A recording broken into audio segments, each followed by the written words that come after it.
Ok, alors parlons de Leftovers. Leftovers, c'est une série que j'avais démarrée il y a un peu de temps. J'avais vu les 2 premiers épisodes et je dois vous avouer que comme ça ne faisait pas partie des séries dont on allait parler beaucoup dans Cult & Click, je l'avais un peu mise de côté, même si j'avais adoré Leftovers.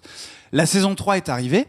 Beaucoup de gens ont dit énormément de bien de cette saison 3 et notamment Kerr qui s'y est remis. 3, j'en avais pas encore parlé. Moi, c'est oui, la tu 1 n'en et as la pas 2 encore que parlé, j'avais mais dit c'est toi tant de qui bien. m'as beaucoup donné envie de me remettre à The Leftovers en mode les mecs, on passe à côté d'une série assez ouf et notamment apparemment sur cette saison 3. Du coup, je m'y suis remis et tout simplement, ça a éclipsé toutes les séries que j'avais en cours du moment et notamment American Gods par exemple où je ne suis absolument pas à jour parce que je me suis concentré sur Leftovers et je viens de finir la saison 1 et j'ai vu les 2 premiers épisodes de la saison 2. Cette série est absolument fantastique.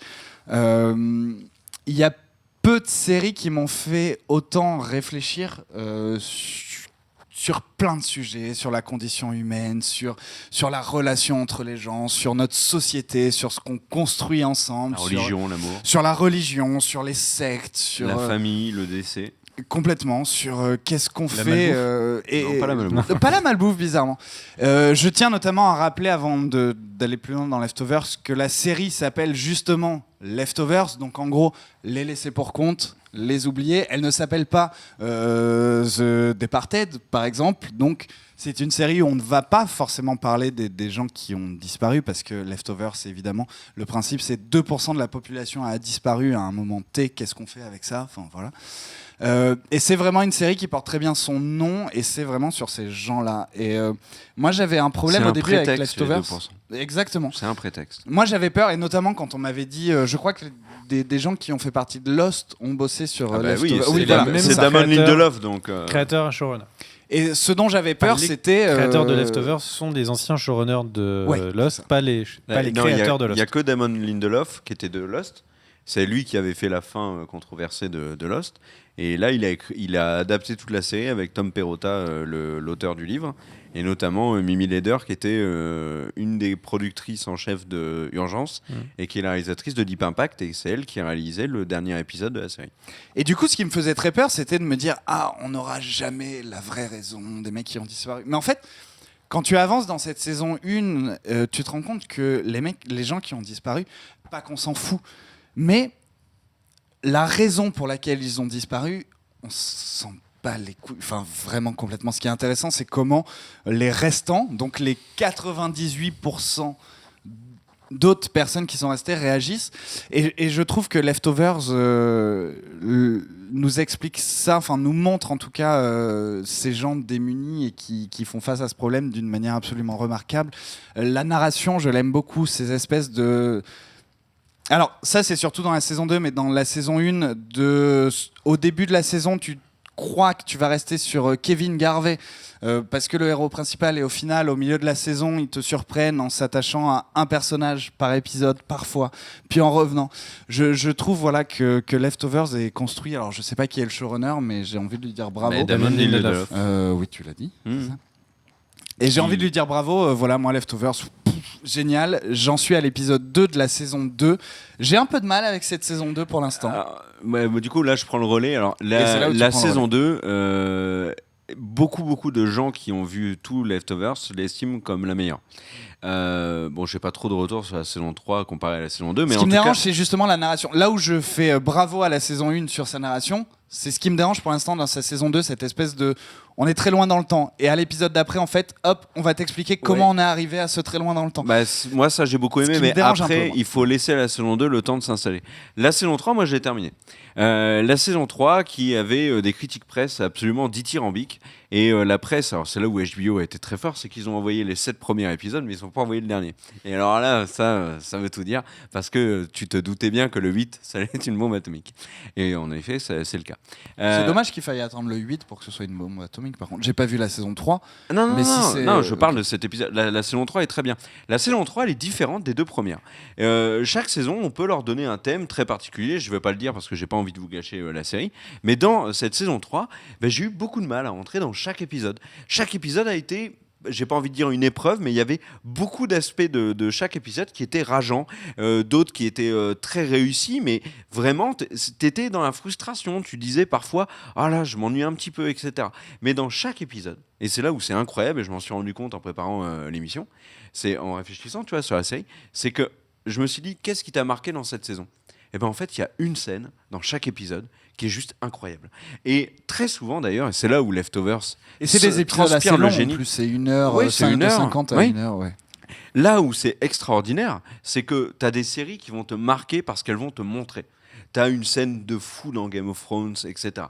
Là, dans Leftovers, tout ce qui ressort de cette saison 3, c'est pas ce que tu vois, c'est ce que l'on te dit. C'est des moments où les personnages parlent entre eux, te sortent des répliques auxquelles tu t'attends pas du tout. Il y a un personnage qui va traverser l'enfer pendant un épisode, et puis il va rencontrer à la fin de l'épisode quelqu'un qu'on voit pour la première fois dans la série. Puis cette personne, elle va te sortir une réplique qui va t'atomiser, et toi tu vas être là comme ça en disant mon Dieu, mais c'est incroyable. Et c'est la force de cette saison 3 qui pousse le what the fuck vraiment à son paroxysme, parce que The Leftovers, ce qui est important avec cette série, c'est qu'on a, et je l'avais déjà dit mais je le redis parce que c'est très important, on a un point de départ, 2% de la population a disparu, on s'en fout. Vous voulez savoir pourquoi ? L'autre point de départ, on est à Mapleton, on va pas voir le monde entier, on se focalise sur une petite ville. Ce que j'essaie de dire, c'est qu'on a un point de départ qui est très intriguant, et à côté de ça, ils vont développer énormément de choses, et les créateurs de Leftovers ont dit, par contre les mecs, vous attendez pas trop, alors vous nous avez reproché à Lost de pas tout vous expliquer. Bah dans Leftovers, on va rien vous expliquer. Et c'est vraiment le principe de Leftovers. Et tu sais comment ils le font comprendre très vite, c'est que dans cette saison 1... avec ce petit... Oui, pardon. Dans cette, je sais pas si tu te rappelles, la saison 1, dans les premiers épisodes, tu as énormément de des débats télévisés qu'on nous montre, qu'on entend. Les mecs disent, ah vous scientifiques, vous savez pas nous expliquer, nous religieux, on peut vous expliquer. La radio, le machin. Et en fait, ça passe très vite parce qu'en fait, tu te rends compte que tous les débats télévisés ou radio qu'on te fait écouter dans la série arrivent au même point, c'est on n'en sait rien. Tout est stérile. Ouais, c'est ça. Tout est très stérile. Et du coup, même les questions qu'on se pose sur la secte, des fumeurs, etc., au final, tout est intriguant, mais on a l'impression qu'au final, on se fout de tout. Oui. C'est juste la question, c'est comment est-ce qu'on va traiter de what milliers de manières que ce soit le deuil. Ouais, au final, la série n'est que sur ça. Non, c'est pas que sur le deuil. Non, justement, sur la reconstruction. Non, il n'y a pas que ça. Je peux pas vous parler du sur la que ça. Je suis mais non, y a je peux pas. Le final vous dit d'une certaine manière sur quoi. Quel est le thème vraiment fort de la série ? Mais je ne peux pas vous le dire. Mais par contre, la série vous dit très clairement que, comme tu le disais, ils vont développer plein de mystères, etc. Ils vont quasiment 9 fois sur 10 absolument pas t'expliquer le fin mot de l'histoire.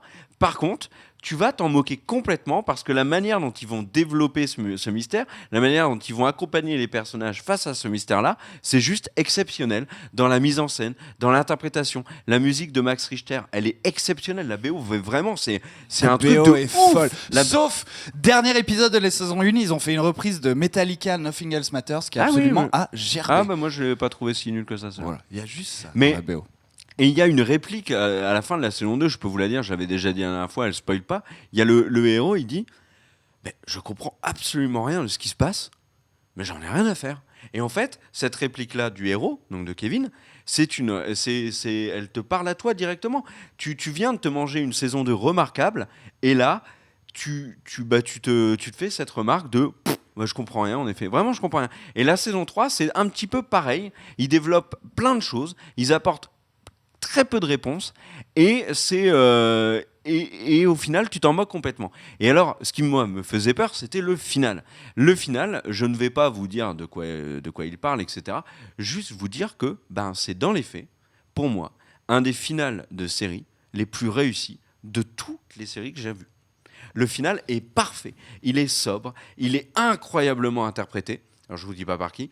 Il aborde un thème qui est hyper intéressant. Il n'y aura pas de saison 4, c'est sûr. Oui, non, la série est terminée. Et c'est pas HBO qui a demandé que la série soit terminée, c'est Perrotta et Lindelof qui ont dit on arrête, on sait où on va. On a tout donné.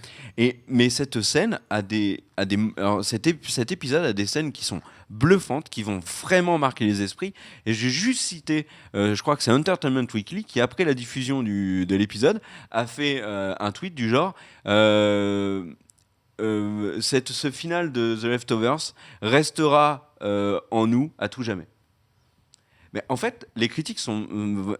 tous les avis s'accordent à dire que ce final est très très réussi. Et moi je l'ai regardé et j'ai pris une claque et je me suis dit et à la fin en fait, et c'est là aussi où la performance de Leftovers est énorme, c'est que cet épisode est tellement fort que quand la série se termine, tu as l'impression que le voyage est vraiment terminé et que tu dois passer à autre chose et tu n'as pas cette tristesse que tu peux avoir sur beaucoup de séries. Et par exemple, genre Breaking Bad ou The West Wing. Quand The West Wing, moi, c'est terminé, bah, je me suis posé sur mon canapé, j'ai pleuré ma mère pendant quelques minutes et puis après, je me suis dit, bon, bah, je la recommencerai, mais cette série va beaucoup me manquer.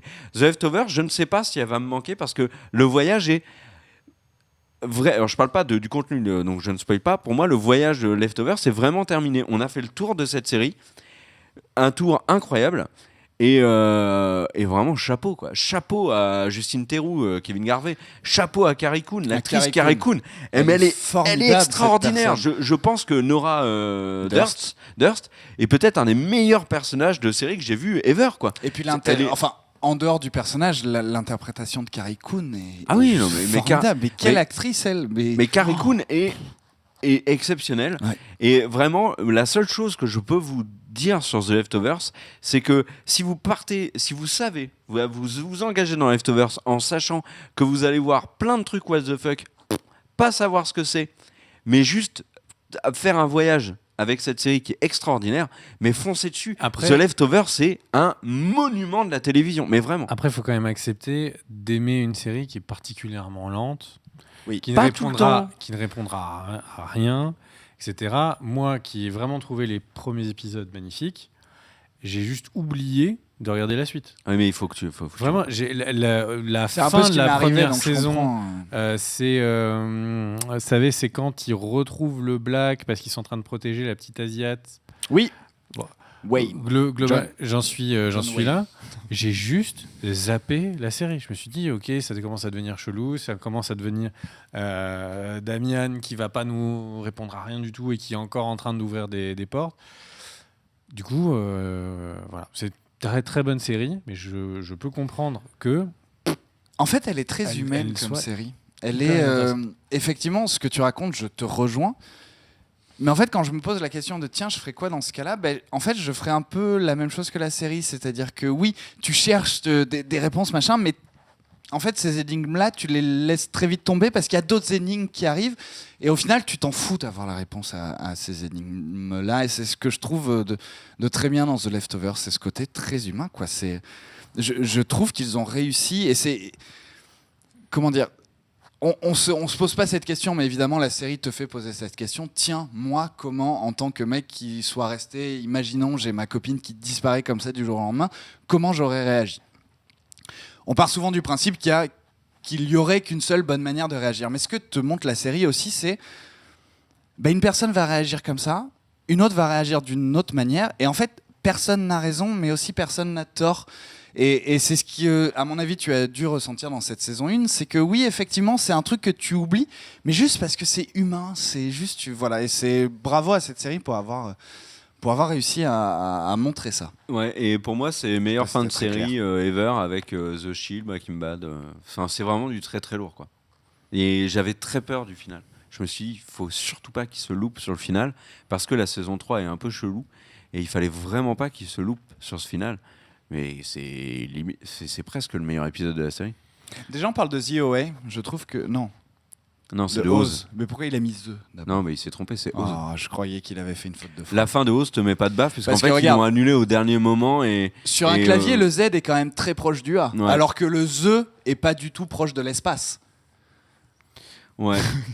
Et il y a J.B.D. Ribidi qui dit dans Lost, ils expliquaient tout à la fin. C'est pas tout à fait vrai, mais c'est vrai qu'ils expliquaient beaucoup de choses. Et les créateurs de la série voulaient vraiment apporter des réponses parce que le public reprochait de ne pas avoir ces réponses. Et au final, ce sont les réponses qu'ils ont apportées qui n'ont pas satisfait le public.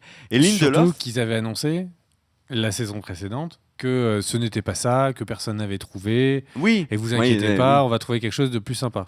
Alors la fin des Sopranos est extrêmement réputée. beaucoup la considèrent comme la meilleure fin de série tout court. Ceci étant dit, j'ai pas encore terminé Les Sopranos, donc je me permettrai pas de donner mon avis là-dessus. J'en suis à la moitié de la série. Mais Lost, tu vois, ils ont apporté des réponses, ça n'a pas convenu. Là, dans The Leftovers, Lindelof est allé au bout de sa démarche, qu'on lui a tant rabâché avec Lost. Donne-nous des réponses, donne-nous des réponses. Lindelof, il a dit, vous me faites chier, je fais ce que j'ai envie, et là, je vous fais une série où il y a des questions qui sont posées et il n'y a pas de réponse. Et vous allez faire quoi ? Si vous n'êtes pas content, vous regardez pas. Et on a regardé Leftovers, enfin ceux qui l'ont regardé. Et mais moi, j'ai que envie de dire à Lindelof, merci. Et pour ce que tu as loupé dans Lost, mec, t'es pardonné, c'est bon. Arrête de traîner ça comme un. Tu le pardonnes, moi je le pardonne. Moi, je le pardonne. Je le pardonne pas du tout. Mais moi, je le pardonne. Il a fait Leftovers. C'était une de mes séries préférées. Mais oui, mais il a fait Leftovers dessus. Et après, et Leftovers, pour moi, c'est là quand Lost est là. C'est tout. Et pourtant, j'ai beaucoup aimé Lost. Mais non. C'est parce que tu ne savais pas qui étaient les personnes de l'autre côté de l'île. Non. The Others. Encore une vidéo palpitante sur Cult & Click. J'ai pas peur des mots. Une vidéo qui a marqué YouTube, j'ai envie de dire. Une vidéo qui était un peu à l'image de The Leftovers. Certains diront chiant, d'autres majestueuse. Kerr, l'ami, tu voulais dire ciao bisous. Ciao bisous. Ciao bisous. On se retrouve. Le pouce bleu, abonnez-vous pour plus de vidéos et surtout pour savoir quand est-ce qu'on fait des lives. Les lives sont un peu comme des Pokémon sauvages qui apparaissent à un détour de n'importe quel petit fourret. Des bisous, ciao ciao, à toutes.